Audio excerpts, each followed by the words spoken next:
Bidar BIMS ಆಸ್ಪತ್ರೆಯಲ್ಲಿ ಇತ್ತೀಚೆಗೆ ವಿದ್ಯುತ್ ಕೈಕೊಟ್ಟ ಕಾರಣ ಏಕಾಏಕಿ ಉಸ್ತುವಾರಿ ಸಚಿವ ಈಶ್ವರ್ ಖಂಡ್ರೆ ಬಿಮ್ಸ್ ಆಸ್ಪತ್ರೆಗೆ ಭೇಟಿಯನ್ನು ನೀಡಿ ಪರಿಶೀಲನೆ ನಡೆಸಿದ್ದಾರೆ. ಮಳೆಯಿಂದ ಆಸ್ಪತ್ರೆಯಲ್ಲಿ ನೀರು ನಿಲ್ತಾ ಇರುವ ಸ್ಥಳ ಪರಿಶೀಲನೆ ಕೂಡ ನಡೆಸಿದ್ದಾರೆ. ಆಸ್ಪತ್ರೆಯ ಕೆಳ ಮಹಡಿಯಲ್ಲಿ ನೀರು ಎಲ್ಲಿಂದ ಬರ್ತಾ ಇದೆ ಮತ್ತು ಇದನ್ನು ಹೇಗೆ ಸರಿಪಡಿಸಬೇಕು ಅಂತ ತಜ್ಞ ಪರಿಣಿತರನ್ನ ಕರೆಸಿ ಪರಿಶೀಲನೆ ನಡೆಸಿ ವರದಿಯನ್ನ ನೀಡುವಂತೆ ಲೋಕೋಪಯೋಗಿ ಇಲಾಖೆಯ ಅಧಿಕಾರಿಗಳಿಗೆ ಸೂಚನೆಯನ್ನ ನೀಡಿದ್ದಾರೆ. ಬಳಿಕ ಆಸ್ಪತ್ರೆ ರೋಗಿಗಳನ್ನ ಭೇಟಿಯನ್ನ ಮಾಡಿ ಆರೋಗ್ಯವನ್ನು ಕೂಡ ವಿಚಾರಣೆ ಮಾಡಿದ್ದಾರೆ.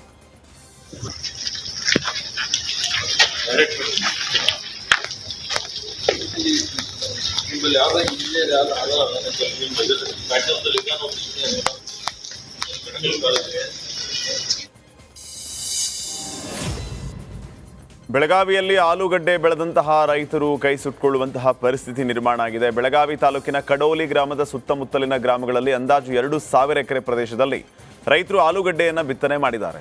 ಕಳಪೆ ಆಲೂಗಡ್ಡೆ ಬೀಜ ವಿತರಣೆಯಿಂದ ಕೈಗೆ ಬಂದ ತುತ್ತು ಬಾಯಿಗೆ ಬರದಂತಹ ಪರಿಸ್ಥಿತಿ ನಿರ್ಮಾಣವಾಗಿದೆ. ಬೇರು ಸಮೇತ ಆಲೂಗಡ್ಡೆ ಬೆಳೆಯನ್ನು ಕಿತ್ತು ಹಾಕಿ ರೈತರು ಆಕ್ರೋಶವನ್ನು ಹೊರಹಾಕಿದ್ದಾರೆ. ಕಳಪೆ ಬೀಜ ವಿತರಿಸಿದವರ ವಿರುದ್ಧ ಕ್ರಮಕ್ಕೆ ರೈತರು ಒತ್ತಾಯಿಸಿದ್ದಾರೆ. ನ್ಯಾಯಕ್ಕಾಗಿ ಹೋರಾಟ, ನ್ಯಾಯಕ್ಕಾಗಿ ಹೋರಾಟ.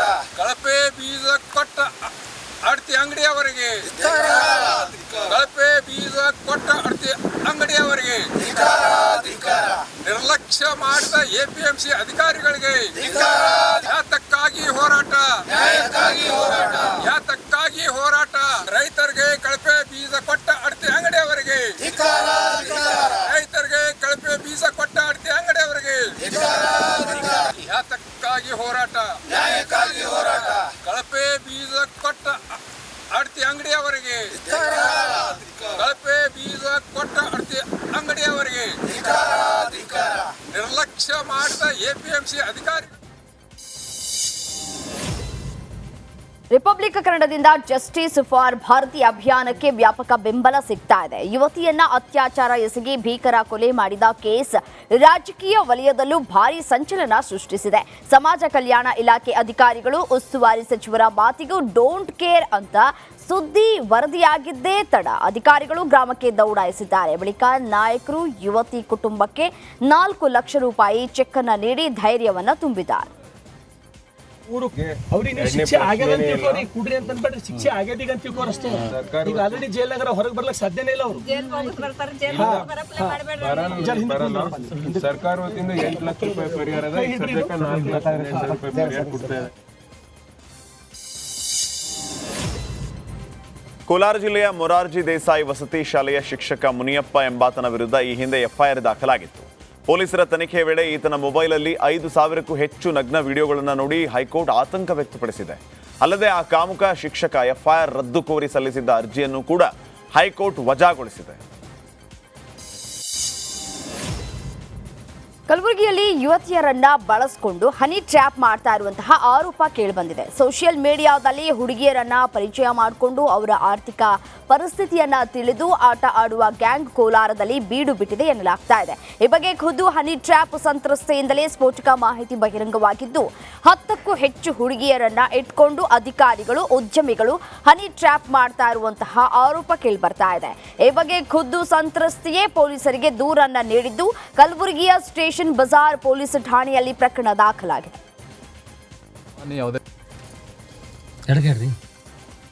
ಬಸ್ಸೊಂದು ನಿಂದು ಕಿಲ್ಲರ್ ಐತೆ ನೋಡವ, ಯಾವುದು ಇದು ಇಲ್ಲ ನೋಡು.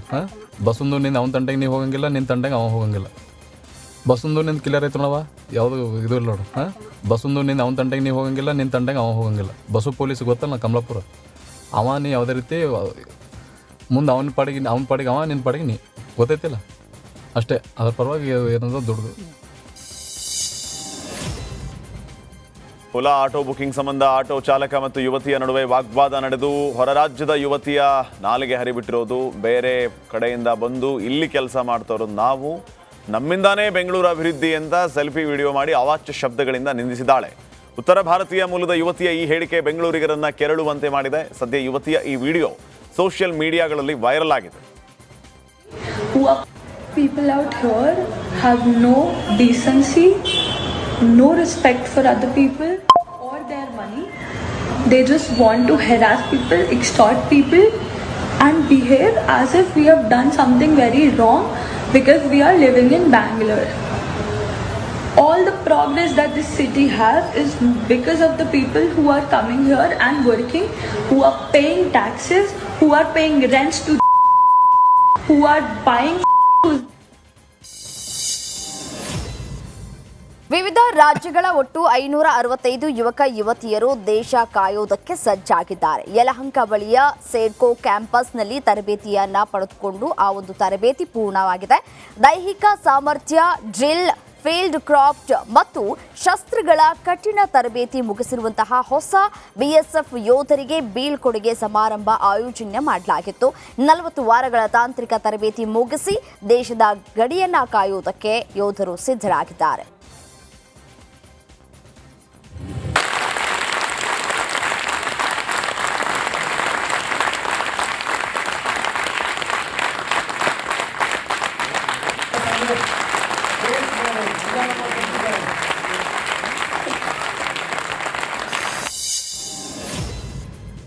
ಬೆಂಗಳೂರು ತುಮಕೂರು ರಸ್ತೆಯಲ್ಲಿ ಕೆಎಸ್ಆರ್ಟಿಸಿ ಬಸ್ ಹಾಗೂ ಟೋಯಿಂಗ್ ವಾಹನ ನಡುವೆ ಅಪಘಾತ ಸಂಭವಿಸಿದೆ.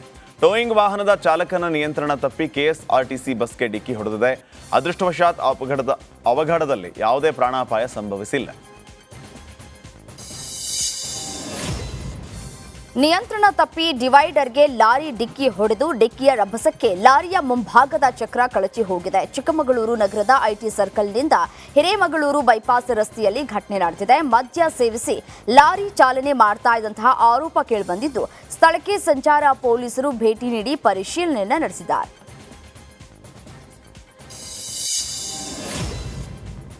ದಕ್ಷಿಣ ಕನ್ನಡ ಜಿಲ್ಲೆಯ ಮುಲ್ಕಿ ತಾಲೂಕಿನ ಕಿನ್ನಿಗೋಳಿಯ ರಾಮನಗರ ಬಳಿ ರಸ್ತೆ ದಾಟ್ತಾ ಇದ್ದ ಮಹಿಳೆಗೆ ಆಟೋ ರಿಕ್ಷಾ ಡಿಕ್ಕಿ ಹೊಡೆದಿದೆ. ರಾಜರತ್ನಪುರ ನಿವಾಸಿ ಚೇತನ ಗಂಭೀರ ಗಾಯಗೊಂಡಿದ್ದಾರೆ. ಏಕಾಏಕಿ ರಸ್ತೆ ದಾಟೋದಕ್ಕೆ ಮುಂದಾಗಿದ್ದ ಮಹಿಳೆಗೆ ಆಟೋ ಡಿಕ್ಕಿ ಹೊಡೆದಿದೆ. ಈ ವೇಳೆ ಚಾಲಕನ ನಿಯಂತ್ರಣ ತಪ್ಪಿ ಆಟೋ ಪಲ್ಟಿಯಾಗಿದೆ. ಸ್ಥಳೀಯ ಅಂಗಡಿಯ ಸಿಸಿಟಿವಿಯಲ್ಲಿ ಅಪಘಾತದ ದೃಶ್ಯ ಸೆರೆಯಾಗಿದೆ.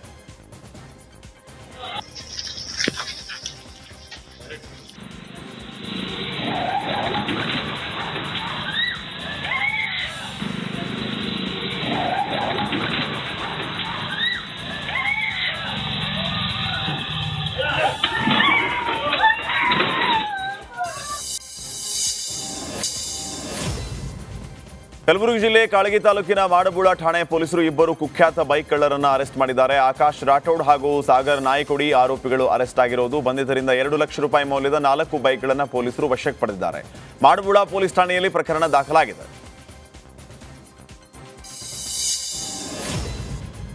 ಸಕ್ರೆನಾಡು ಮಂಡ್ಯದಲ್ಲಿ ಭಾರೀ ಮಳೆಯಾಗಿದ್ದು ಗಣೇಶೋತ್ಸವಕ್ಕೆ ಕೆಲವೆಡೆ ಅಡಚಣೆ ಉಂಟಾಗಿದೆ. ಮಂಡ್ಯ ನಗರ ಸೇರಿದಂತೆ ಜಿಲ್ಲೆಯ ಹಲವೆಡೆ ವರುಣನ ಸಿಂಚನವಾಗಿದೆ. ಇದರಿಂದ ವಾಹನ ಸವಾರರು ಕೂಡ ಪರದಾಡುವಂತಾಗಿದೆ.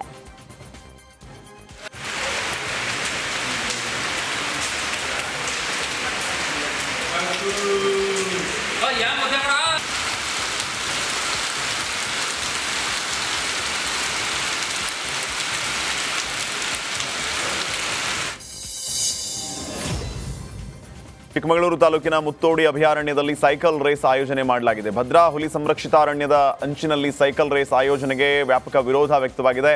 ಸೋಷಿಯಲ್ ಮೀಡಿಯಾದಲ್ಲಿ ವೈಲ್ಡ್ ಲೈಫ್ ಅರಣ್ಯಾಧಿಕಾರಿಗಳ ವಿರುದ್ಧ ಅಸಮಾಧಾನ ಭುಗಿಲೆದ್ದಿದೆ.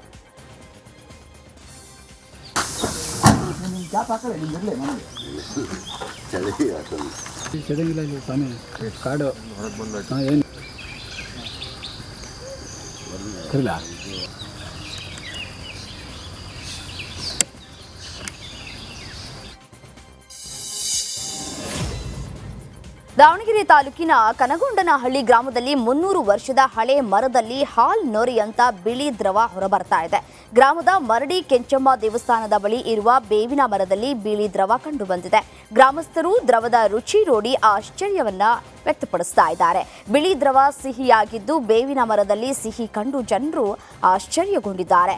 ಗಣೇಶ ಚತುರ್ಥಿ ದಿನವೇ ಈ ರೀತಿಯಾಗಿದ್ದು ಗ್ರಾಮಸ್ಥರು ಪವಾಡ ಅಂತ ಹೇಳ್ತಾ ಇದ್ದಾರೆ.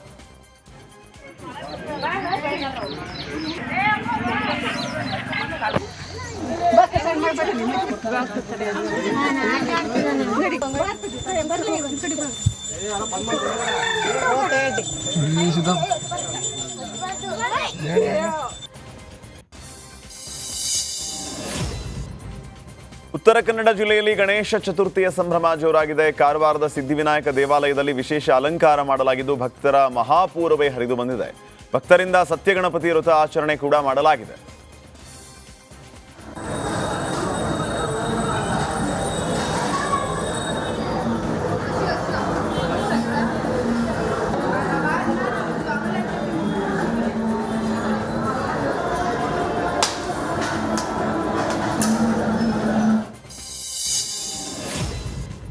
ಗಣೇಶ ಚತುರ್ಥಿ ನಿಮಿತ್ತವಾಗಿ ಬೀದರಿನ ನೌಬಾದ್ ಬಳಿಯ ರಿಂಗ್ ರೋಡ್ನಲ್ಲಿ ಜೈ ಭಾರತ ಮಾತಾ ಸೇವಾ ಸಮಿತಿ ಸಂಸ್ಥಾಪಕರಾದ ಪೂಜ್ಯ ಶ್ರೀ ಹವಾ ಮಲ್ಲಿನಾಥ ಮಹಾರಾಜ ನಿರಗೂಡಿ ಅವರು ಭಕ್ತರಿಗೆ ದರ್ಶನವನ್ನು ನೀಡಿದ್ದಾರೆ. ಮಳೆಯನ್ನು ಕೂಡ ಲೆಕ್ಕಿಸದೆ ಮಳೆಯಲ್ಲೇ ಭಕ್ತರಿಗೆ ದರ್ಶನ ನೀಡುವ ಮೂಲಕ ಹಣ್ಣು ಮತ್ತು ನೀರಿನ ಬಾಟಲ್ಗಳನ್ನು ವಿತರಣೆ ಮಾಡಿದ್ದಾರೆ. ನಾಡಿನೆಲ್ಲೆಡೆ ಇವತ್ತು ಗಣೇಶ ಹಬ್ಬದ ಸಂಭ್ರಮ ಮನೆ ಮಾಡಿದೆ. ಬೆಂಗಳೂರಿನ ಬಸವನಗುಡಿ ದೊಡ್ಡ ಗಣಪತಿ ದೇವಸ್ಥಾನದಲ್ಲಿ ಗಣಪನಿಗೆ ವಿಶೇಷ ಪೂಜೆಯನ್ನು ನೆರವೇರಿಸಲಾಗಿದೆ. ಇವತ್ತು ಬೆಳಿಗ್ಗೆಯಿಂದನೇ ಗಣಪತಿಗೆ ಹಲವು ವಿಶೇಷ ಅಭಿಷೇಕ ನೆರವೇರಿದ್ದು ಬಳಿಕ ದೇವರಿಗೆ ಬೆಳ್ಳಿ ಅಲಂಕಾರವನ್ನು ಕೂಡ ಮಾಡಲಾಗಿದೆ. ಇಡೀ ದಿನ ಬರುವಂತಹ ಭಕ್ತರಿಗೆ ಪ್ರಸಾದ ವಿನಿಯೋಗ ಇರುತ್ತೆ. ಸರ್ತಿ ಸಾಲಲ್ಲಿ ನಿಂತು ಭಕ್ತರು ದರ್ಶನವನ್ನು ಈಗಲೂ ಪಡಿತಾ ಇದ್ದಾರೆ.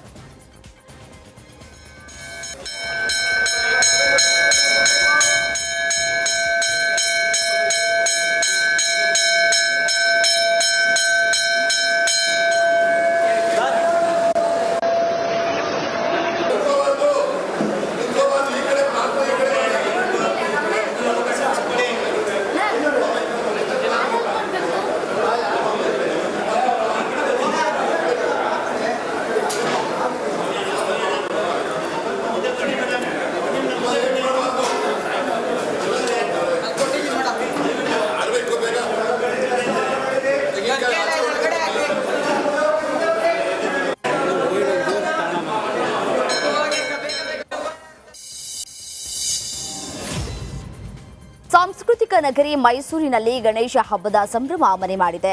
ಬಬ್ರು ವಾಹನ ಕನ್ನಡ ಯುವಕರ ಸಮಿತಿ ವಿನಾಯಕ ನಗರದಲ್ಲಿ 101 ಗಣಪತಿ ಪ್ರತಿಷ್ಠಾಪನೆಯನ್ನು ಮಾಡಲಾಗಿದೆ.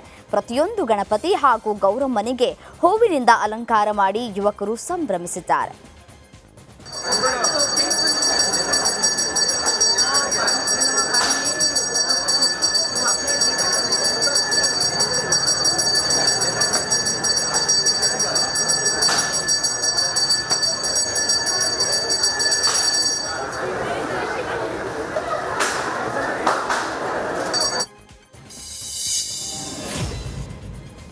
ಕೊಡಗು ಜಿಲ್ಲೆಯಾದ್ಯಂತ ಗೌರಿ ಗಣೇಶ ಹಬ್ಬದ ಸಂಭ್ರಮ ಜೋರಾಗಿದೆ. ತುಂತುರು ಮಳೆಯ ನಡುವೆ ದೇವಾಲಯದತ್ತ ಭಕ್ತಾದಿಗಳು ಆಗಮಿಸ್ತಾ ಇದ್ದಾರೆ. ಮಡಿಕೇರಿ ಕೋಟೆ ಆವರಣದಲ್ಲಿ ಇತಿಹಾಸ ಪ್ರಸಿದ್ಧ ಕೋಟೆ ಮಹಾಗಣಪತಿ ದೇವಾಲಯದಲ್ಲಿ ಭಕ್ತ ಸಾಗರವೇ ಹರಿದು ಬರ್ತಾ ಇದೆ.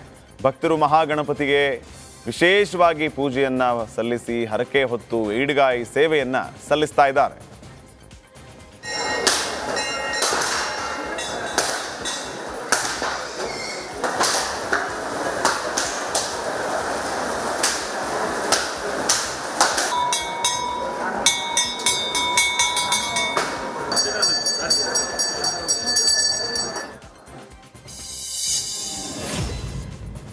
ನಾಡಿನಾದ್ಯಂತ ಇವತ್ತು ಗಣೇಶ ಹಬ್ಬದ ಸಂಭ್ರಮ ಮನೆ ಮಾಡಿದ್ದು ಇತಿಹಾಸ ಪ್ರಸಿದ್ಧ ಸೌತಡ್ಕ ಮಹಾಗಣಪತಿ ದೇವರಿಗೆ ವಿಶೇಷ ಪೂಜೆಯನ್ನ ಮಾಡಲಾಗ್ತಾ ಇದೆ. ಸೌತಡ್ಕ ಕ್ಷೇತ್ರಕ್ಕೆ ಭಕ್ತ ಸಾಗರವೇ ಹರಿದು ಬರ್ತಾ ಇದ್ದು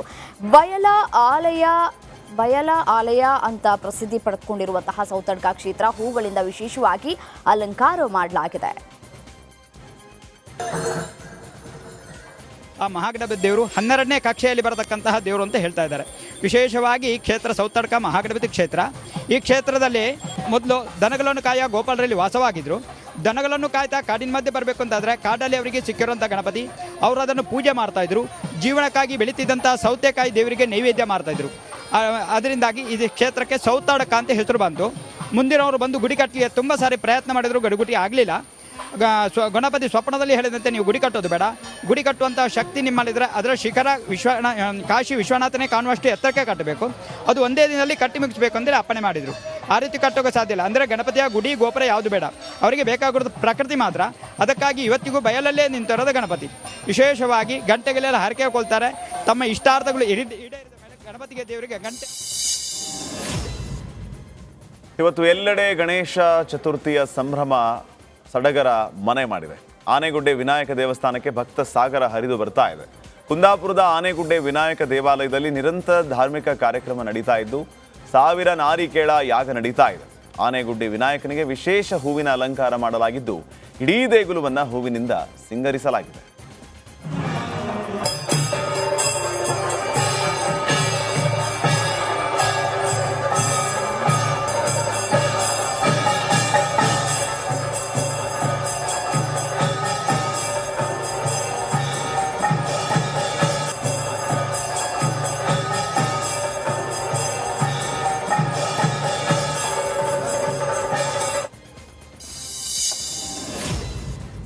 ಐತಿಹಾಸಿಕ ಈದ್ಗಾ ಮೈದಾನದಲ್ಲಿ ಗಣೇಶ ಪ್ರತಿಷ್ಠಾಪನೆ ಹಿನ್ನೆಲೆ ಹುಬ್ಬಳ್ಳಿಯ 3000 ಮಠದಿಂದ ಗಣೇಶ ಮೂರ್ತಿಯನ್ನ ಮೆರವಣಿಗೆ ಮಾಡೋದರ ಮೂಲಕ ತರಲಾಗ್ತಾ ಇದೆ.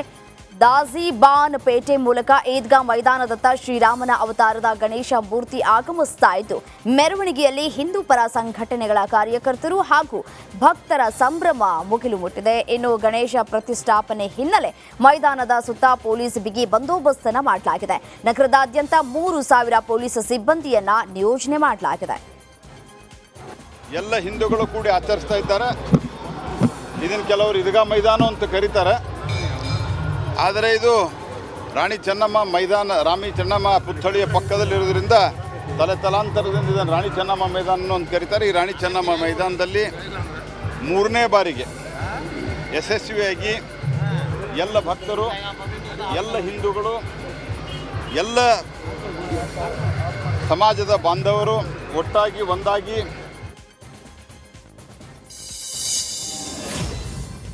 ಬೆಳಗಾವಿಯಲ್ಲಿ ಗಣೇಶ ಚತುರ್ಥಿಯ ಸಂಭ್ರಮ ಮನೆ ಮಾಡಿದ್ದು ಗಲ್ಲಿಗಳಲ್ಲೂ ಗಣೇಶ ಮೂರ್ತಿಗಳ ದರ್ಬಾರ್ ಜೋರಾಗಿದೆ. ವಿವಿಧ ಗಲ್ಲಿಗಳಲ್ಲಿ ಗಣೇಶ ಮೂರ್ತಿ ಪ್ರತಿಷ್ಠಾಪನೆ ಮಾಡಲಾಗಿದೆ. ಕರ್ನಾಟಕದಲ್ಲಿ ಮೊಟ್ಟ ಮೊದಲು ಗಣೇಶ ಪ್ರತಿಷ್ಠಾಪನೆ ಸಾರ್ವಜನಿಕವಾಗಿ ಮಾಡಿದ್ದು ಬೆಳಗಾವಿಯಲ್ಲಿಯೇ ಅನ್ನುವಂತಹ ಇತಿಹಾಸ ಇದೆ. 1 ಅಡಿ ಗಣೇಶನಿಂದ ಹಿಡಿದು 21 ಅಡಿ ಎತ್ತರದ ಗಣೇಶ ಸೇರಿ ಸುಮಾರು 1200ಕ್ಕೂ ಹೆಚ್ಚು ಮೂರ್ತಿಗಳ ಪ್ರತಿಷ್ಠಾಪನೆಯನ್ನ ಇಲ್ಲಿ ಮಾಡಲಾಗುತ್ತೆ. ಏನು ಗಣೇಶ ಮೂರ್ತಿಯನ್ನು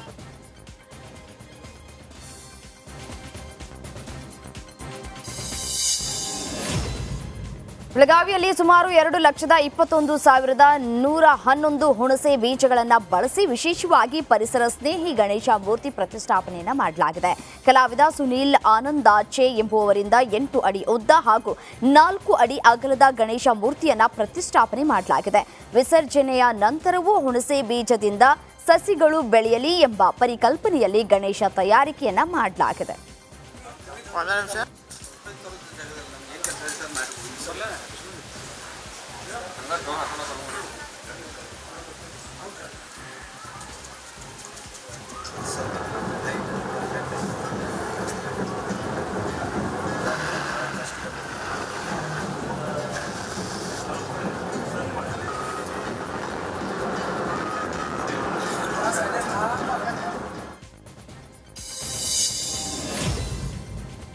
ಕೋವಿಡ್ ಬಳಿಕ ಗಣೇಶೋತ್ಸವ ಸಂಭ್ರಮ ಚೇತರಿಸಿಕೊಂಡಿದ್ದು ಧಾರವಾಡ ಜಿಲ್ಲೆಯಲ್ಲಿ ರಾಮಲಲ್ಲಾ ಮಾದರಿಯ ಗಣೇಶ ಮೂರ್ತಿಗಳೇ ಈ ಸಲ ಹೆಚ್ಚಾಗಿದೆ. ರಾಮ ಮಂದಿರ ಉದ್ಘಾಟನೆಯ ಹಿನ್ನೆಲೆ ಮನೆಗೂ ರಾಮಲಲ್ಲಾ ಮಾದರಿಯ ಮೂರ್ತಿಗಳನ್ನೇ ಮಾಡಿಸಿದ್ದಾರೆ. ಈ ಬಾರಿ ಧಾರವಾಡ ಜಿಲ್ಲೆಯಲ್ಲಿ ಸಂಪೂರ್ಣ ಪರಿಸರ ಸ್ನೇಹಿ ಗಣೇಶ ಉತ್ಸವ ನಡೀತಾ ಇದ್ದು ಪಿಒಪಿ ಗಣೇಶ ಮೂರ್ತಿಗಳ ನಿಷೇಧವನ್ನ ಕಟ್ಟುನಿಟ್ಟಾಗಿ ಪಾಲನೆ ಮಾಡ್ತಾ ಇದ್ದಾರೆ ನಮ್ಮ ಧಾರವಾಡ ಮಂದಿ. ಗದಗ ನಗರದ ಎಪಿಎಂಸಿ ವಿವೇಕಾನಂದ ಭವನದಲ್ಲಿ ಗಣೇಶನ ಮೂರ್ತಿ ಖರೀದಿಗೆ ವ್ಯವಸ್ಥೆಯನ್ನ ಮಾಡಲಾಗಿದೆ. ಮಣ್ಣಿನಿಂದ ತಯಾರಿಸಿದ ಗಣೇಶನ ಮೂರ್ತಿಗೆ ಬಹಳ ಬೇಡಿಕೆ ಇದೆ. ಅದರಲ್ಲೂ ಅಯೋಧ್ಯೆಯಲ್ಲಿ ಬಾಲರಾಮನ ಪ್ರತಿರೂಪವಾದ ಗಣೇಶನಿಗೆ ಭಾರಿ ಬೇಡಿಕೆ ಇದ್ದು ಜನರು ಗಣೇಶನ ಮೂರ್ತಿ ಖರೀದಿಗೆ ಮುಗಿಬಿದ್ದಿದ್ದಾರೆ.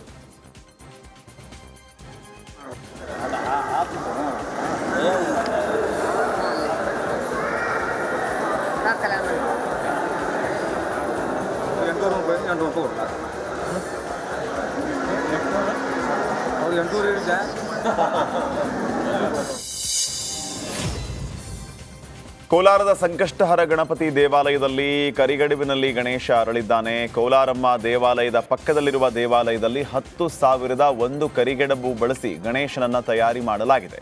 ಸುಮಾರು 15 ಅಡಿ ಎತ್ತರದ ಕರಿಗಡುಬು ಗಣೇಶ ಸಿದ್ಧವಾಗಿದ್ದು ಗಣೇಶನನ್ನ ನೋಡುವುದಕ್ಕೆ ಭಕ್ತರ ದಂಡೇ ಹರಿದು ಬರ್ತಾ ಇದೆ.